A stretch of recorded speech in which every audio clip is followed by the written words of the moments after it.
Welcome to the Algarve.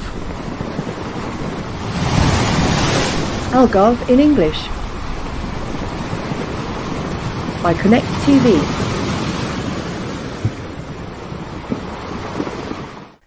Good morning.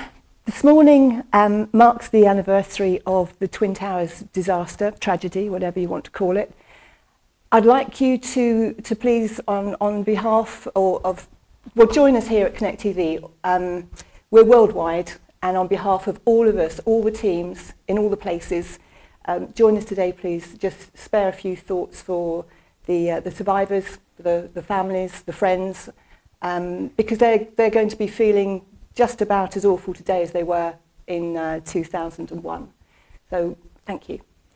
On a lighter note, the Algarve Business Awards. The semi-finalists have been announced today, and the public voting starts again. And I'm going to announce now the gloves are off. I've had a look at the list, and Conectv weren't just nominated. We've got through. We are the semi-finalists in the digital media category and the business growth.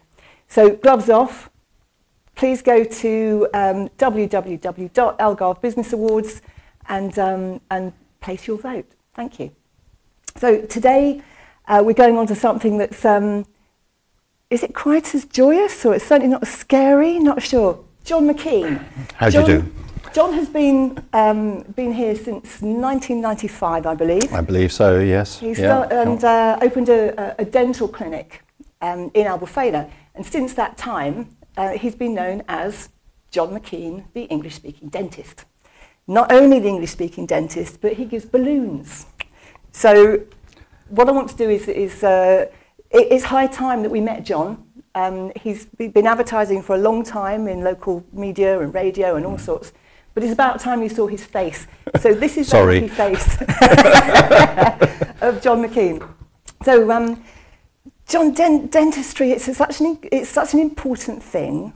It's also pretty terrifying for many.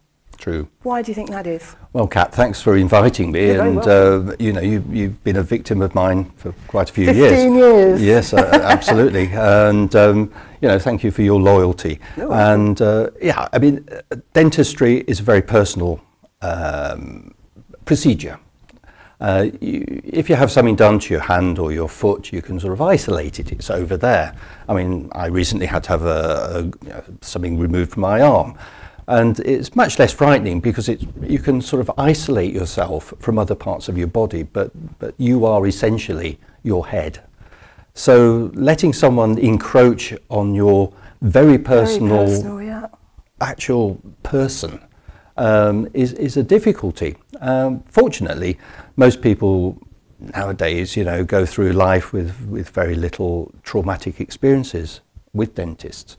Unfortunately, I'm coming from a Scottish background, you see. My father used to buy lots of sweets. I was a baby boomer, and every Friday he used to buy a big bag of sweets. So I used to eat a lot of sweets as a child. And then I was a victim of the school dental service in the UK. And that was a very traumatic experience. I mean, my teeth were so bad that I had to have my first permanent molar teeth. These are the first teeth that come through at the age of 6. I had to have them extracted at the age of 8. Now, these are fully grown adult teeth. They are actually because of decay. Because of decay. And you see, this was. I'd love to put that 8-year-old in front of you now. I hate to say it, but this was quite a considerable time ago. I mean, this was when dentists used reusable needles. The local anaesthetic used to come in a bottle. You know, the school dental service, there were salaried dentists, so they were not that, you know, concerned about the patient, because it didn't matter if they didn't want to come back. And I always have this image, you know, being terrified, not really knowing what's going to happen. So that fear, I can see as a generational thing, that fear would be passed down to, well, like you're saying, people aren't bothered about it now. Exactly. They don't have their own I mean, experience. both my father and mother were terrified of the dentist. I was not taken to a dentist routinely. I mean, you should take your child to the dentist from the age of 2, 2.5, so they get used to the procedure, they get used to the environment. Unfortunately, this didn't happen to me. My first experience was by myself in codged up surgery in part of the school. And, you know, it was very, very frightening for me. So is this where your... this is why my personal phobia started. But this is why, one of the reasons why you will give balloons to the kids coming in, because it just makes them more comfortable. Yeah, my idea is that I don't want anyone else or any other child to end up with the phobia that I have. I mean, it's extraordinary that I should become a dentist. Sorry? Have or had? Oh, I have a dental phobia now. You know, whenever I'm lying in that chair, I go back to being an 8-year-old, because this is what happens to you when you have a traumatic event. You know, it can be triggered, and obviously it's triggered. You know, I'm okay dishing it out, but when I'm on the receiving end, you know, I go back to an 8-year-old child. So, which is fairly normal for a man anyway, because they're about 8 years old on a good day, aren't they? So, yeah, so, you know, I know that feeling. Yeah. I think it is this empathy that I've always had that has made me very popular with nervous patients. And in fact, it is actually quite a good business plan, because numerous surveys over the years have shown that you know, 70% of the population only go to the dentist when they've got pain, because of the fear factor. I mean, you know, it's such a common aspect, and so my practices have, you know, because I've been practicing in the UK for over 30 years. I've been in practice both in the UK and here for many years, trying to run 2 businesses, which wasn't the greatest business idea. And I've been permanently in Portugal since 2009. And now, of course, you've grown because you have other dentists. Yes, I mean, this is the thing. I mean, I look on myself, you know, because I'm quite a mature guy now. Don't laugh. You're looking good, John. Thank you. Well, I need to keep going. But yeah, I'm passing on my skills and advice to younger dentists, and you know, it's something that I enjoy doing, because you see, many dentists nowadays have never had the bad experiences that I've had. I mean, very often they've got perfect teeth. You know, they don't need a filling. You know, so they can't understand or relate to us. You know, sort of people sort of from different generations and from different cultures who haven't had the benefits of sort of preventative care that dentists get now. So who have you got with you? Who's working with you at the moment? Well, currently we've got Dr. Nunu Reid. His grandfather was English. He's a young guy who we're finding is being very popular with the patients. You know, we're good at explaining things to the patients. Is there a general he does general dentistry, and yeah, I mean, he's not particularly. He's specialising. I'm trying to bring him forward in looking after nervous patients. This is my main criteria: is that dentists who join the practice understand the patients are nervous, and they should treat everybody assuming that they are a phobic patient, because that way you're not usually wrong. You're usually correct. And very many times patients will put a brave face on, oh no, it doesn't bother me, but they're perspiring, you know, they're anxious, you know, especially men, they don't want to admit it. I mean, given that we're in the Algarve, of course we've got the population boom during the season, and people come and they have problems. I remember Bradley Walsh, bless his heart, he was in a restaurant near Villa Sol. He was grey and his face was so swollen, had the most horrendous abscess. And of course he's had people running up to him asking for autographs and all sorts of things. And I went over and I gave him your number and said, I think you know, go and do this. But when people come on holiday, it's even harder than finding something when you've moved to a new country, because you've got people recommending and referring. But that's right. Really treat somebody like in an emergency. Presumably. I mean, the first, usually patients come in pain. They have a problem and they're afraid, you know, and very often we find that they haven't been to a dentist for many years because of that fear. So the first thing we need to do is to address their problem and do it in such a manner that they can actually witness the fact that dentistry doesn't have to be an ordeal.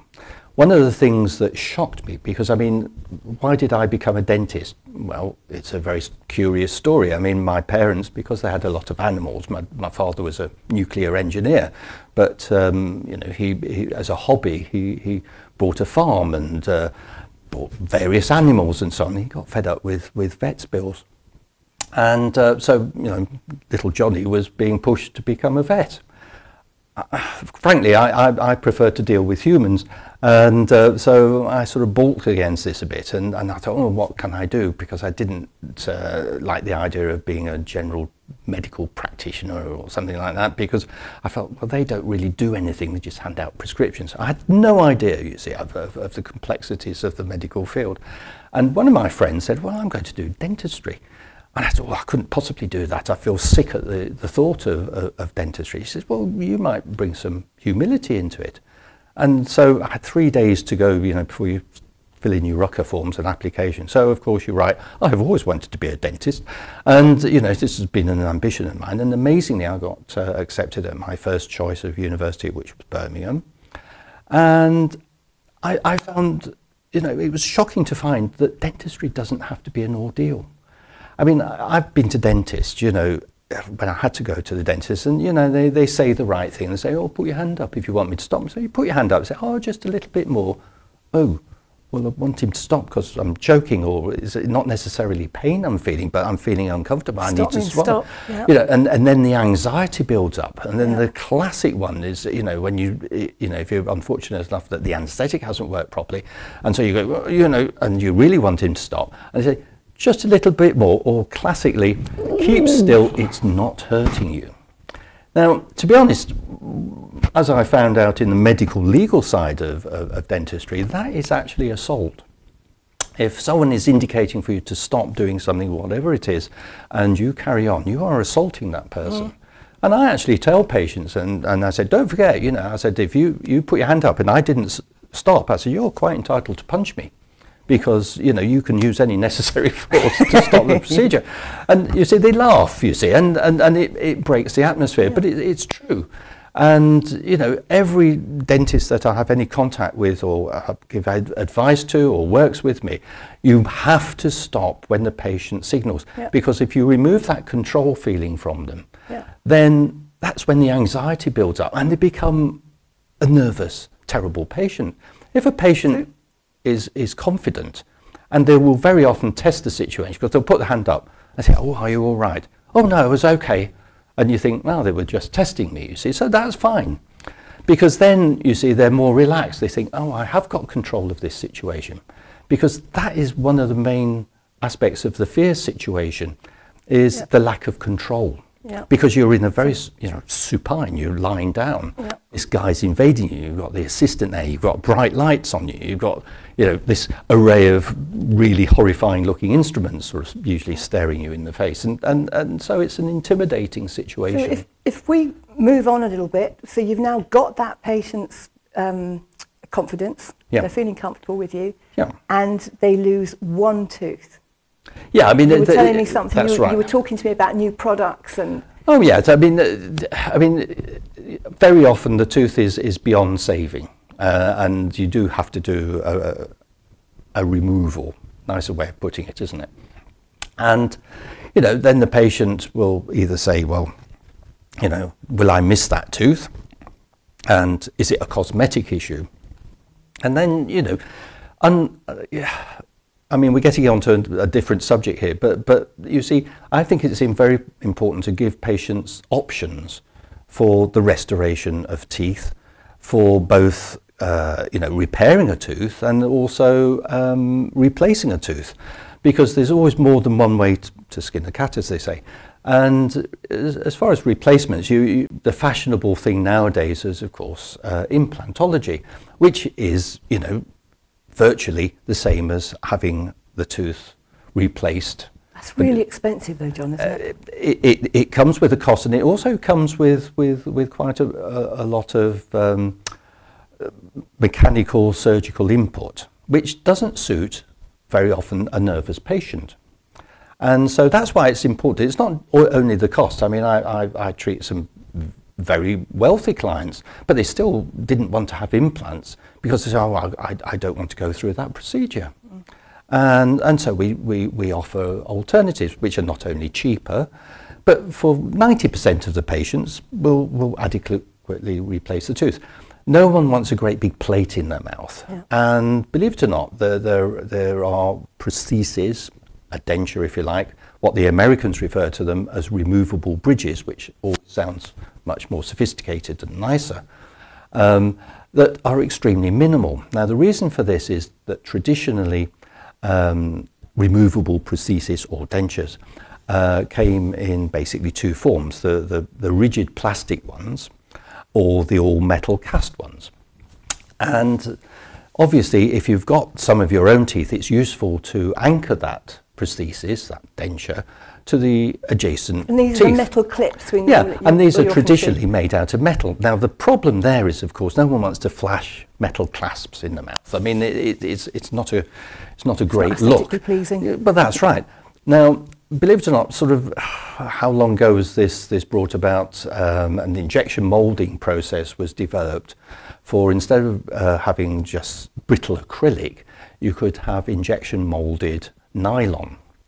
Now, nylon, we're not talking about nylon clothing. I mean, we're talking about the plastic nylon, which of course has a certain amount of give and elasticity. It's actually more elastic than metal.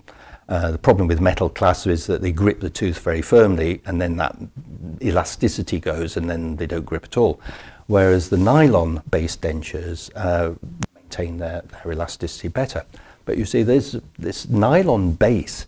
It can be made and is made gum-coloured. So the clasping is the same colour as your gum, more or less, okay? I mean, you shouldn't ever say that something is invisible, because if you know where to look, you could see a sort of a slight colour change. And everyone's gums have got to be a different colour, well, everyone's and actually the latest ones are a very translucent pink, so they take on more of your natural colour. So it's possible to clasp in positions that you were not able to clasp before, because, you know, if you had a front tooth that was missing and you wanted to put a clasp on the front tooth, well, no, you couldn't do that really, because it would look ugly. But with the nylon denture, you can. So the denture can be made very minimally. I mean, literally clipping in to a space left by one tooth or two teeth. And so you don't have to have this sort of coverage of the palate, or anchored around the inside of the lower jaw to the other side to stabilise things. So without putting too fine a point on it, obviously cost is going to be relative to the person, the amount of work you've got to do. Yeah. But how would the cost of that compare with an implant? An implant. Yeah, well, an implant, I mean, you know, with most places here, I mean, in the UK it's even more expensive, but here it's getting on for €2,000 for the implant per tooth. You see, now, of course, there are techniques where you put sort of just 4 implants and replace the whole sort of set of teeth on one jaw. It's called the all-on-4 technique. But that's a very sophisticated technique, so that commands a higher price. And so, you know, we're looking at sort of 15 to 20,000 euros potentially, just for one arch. And this is all very well and good, but, you know, it has to be done by people who are very experienced. Now, but what about the cost of that related to? Well, for one of these simple nylon dentures, depending on the number of teeth on it, it's about €500. So it's a very considerable saving. But you see, even to make a simple acrylic denture, we don't really make the metal ones now because they're just so ridiculously expensive. But even a simple acrylic one, which still has its place, incidentally, which I can go into if you really want to be bored. But even that, you know, is sort of not that much cheaper. So the nylon denture is where it's suitable, is a much better prospect. And patients are very happy with them. So another, not controversial, but it's today it's all about being aesthetically pleasing, and everybody's walking around with these wonderful white, bright teeth. Yes, yeah, or turkey teeth, as sometimes are referred to. Yes. Right. There are actually some very good dentists in Turkey, you know, but yeah. So what's your take on? I get people ask all the time, where do I go to? You see, when I was an undergraduate, we were actually taught to make denture teeth, you know, because, you know, part of our teaching was, it was much more common then that people would lose all their teeth. I mean, that was... probably the cheaper way, wasn't it? To whip them well, all out, it was, yes, in doubt, in. whip it out, you know. I mean, it was the maxim. So we did have to treat patients who had no teeth with a complete prosthesis, which incidentally are generally made in acrylic still, because there's no other teeth to attach to. But that can, we were taught to make them look natural. Now, unfortunately, so natural being the colour of their original teeth, as opposed to more or less, you know. Okay. I mean, but now the fashion. I mean, what was given as an example, we don't want to make our patients look as if they've got a 1950s NHS denture, you know, which was pearly white and literally glowed in ultraviolet light, because they used the acrylic, you know, that they were made from was photoactive, and this wasn't discovered until discos happened, and they put ultraviolet light in it, and people's teeth shone under the ultraviolet light. It's quite amusing. They probably find that quite attractive now. But yeah, so I was taught, you know, to even sort of misarrange the teeth a little bit, to make them a little bit crooked. I always remember having one patient... look a bit more natural. Yeah, I had a patient once who, sorry to go, I've got lots of anecdotes, but I had a patient while I was an undergraduate, and I saw the tutor coming round, so I tried it in and it looked well, and I thought, oh, I'd better get everything ready for the tutor to check it, and I fumbled and it dropped on the floor. He came over just as I was picking it up and rinsing it out, and I noticed that one of the teeth had been knocked out. So he said, oh, let's have a look at that. So he took it from me before I could say anything. He put it in the patient's mouth. He said, oh, smile for me. He said, that's a really nice touch, that how you've misarranged that one tooth looks really natural. I'll give you an A. And the patient just winked at me. And I said to him afterwards, I said, well, do you want that tooth out of alignment, or would you like me to put it back? He said, oh, no. He says, it looks natural. So things have changed a lot, and fashions change. I mean, every time you look at the Tom Cruise smile now, you know, is the fashion. Absolutely, absolutely. But there's a pain, isn't there, a sensitivity thing involved with whitening your teeth? Whitening teeth, you see, like all dentists, you know, you're trying to promote your practice, obviously, but I like to promote the practice in an ethical manner. And in the UK, I purchased this instant whitening kit, you know, with what is essentially a heat lamp. People refer to it as a laser and all sorts of things. But basically, it heats up the material to make it more active. The actual bleaching agent had to be kept in the refrigerator because it was potentially explosive, because it was such a powerful oxidizing agent. And you had to paint a special plastic coating on the gum to avoid it burning the gum, and also protect the lips, because it could burn the lips. And I did a couple of these treatments, which I thought was, you know, and it was time consuming in the surgery, so therefore quite expensive. And, you know, it came with the kit, and they also said, oh, well, of course you have to supply bleach trays as well for the patient to get the correct whitening effect at home. So you got this instant whitening effect, which in my experience always caused extreme sensitivity.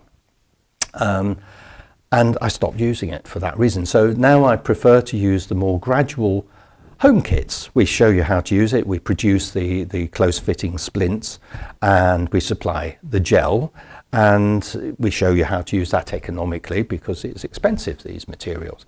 And the patient basically uses this either overnight or for a couple of hours in the evening in the trays that we supply, and then we get the patient back after a couple of weeks, make sure that everything is going okay and getting the desired effect.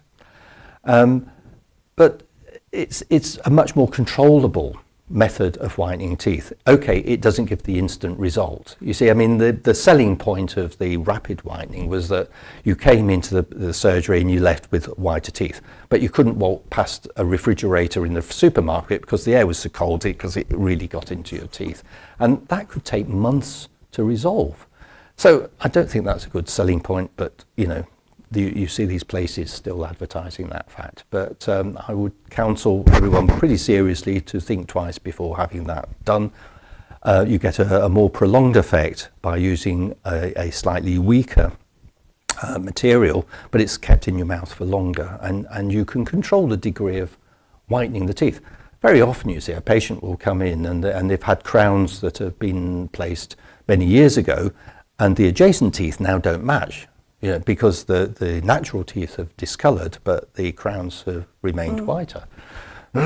So this can be an advantage, because then you can use this material and gradually whiten your teeth and stop when they match the other teeth, the crown teeth, because you see, and I this suppose is there's veneers and things as well. Well, that's right. You see, you have to remember that the whitening process only acts on natural teeth. It doesn't act on restored teeth, on fillings or crowns.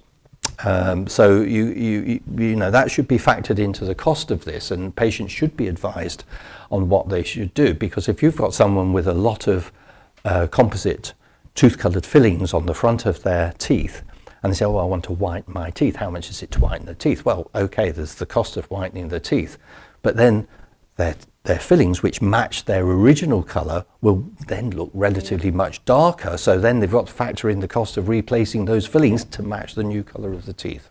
Well, John, we need to wrap things up. We could talk for hours, couldn't I know, yes, I'm sorry, yes. So, so importantly, you are in Oreia São João.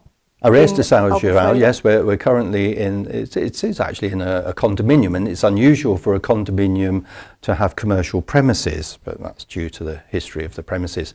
But the location is behind the landmark shop at the front of the condominium is Vesperent. They always get a free advert with me, you see, they're very nice people. But that's, if you put that into your Google Maps or anything for Vesperent, and we're in the condominium, which is immediately behind And Vesperent. we can find all of that on Facebook, on Instagram, on your website, Clínica Pacifico. Absolutely. Albufeira. Yeah, the Apple Maps is actually a better map. Google Maps seem to show us in an adjacent premises. Go on the website. But go on the website. Yeah. Also, What 3 Words is a very good site to use for a location. Okay. Yeah. So we've got Instagram. It's all Clínica Pacifico. Pacifico. Yeah. And Facebook. And your website. Absolutely. Yeah. And you're open Monday to Friday. Yeah, we're open Monday to Friday. We have considered opening at the weekends, but patients book and then they don't turn up. But we do offer, and we look after our patients. We have an emergency number and so on.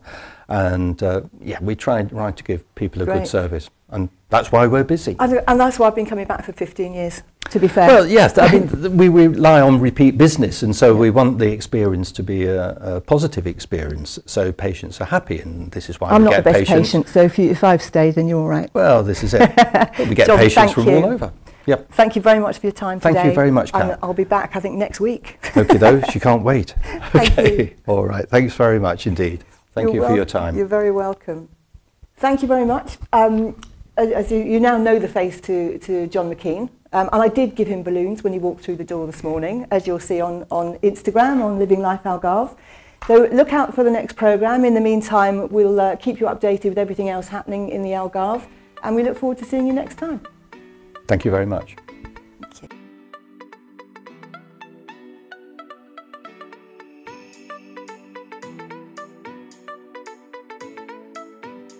Bamper Properties and Lifestyle.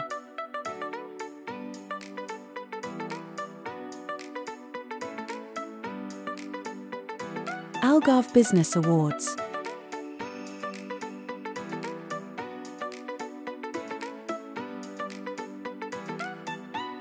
Art Aesthetic, Rejuvenation Therapy.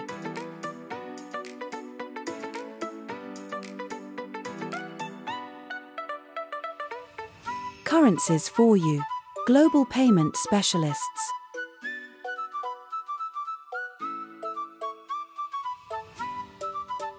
Energy Lounger. Rejuvenate your body.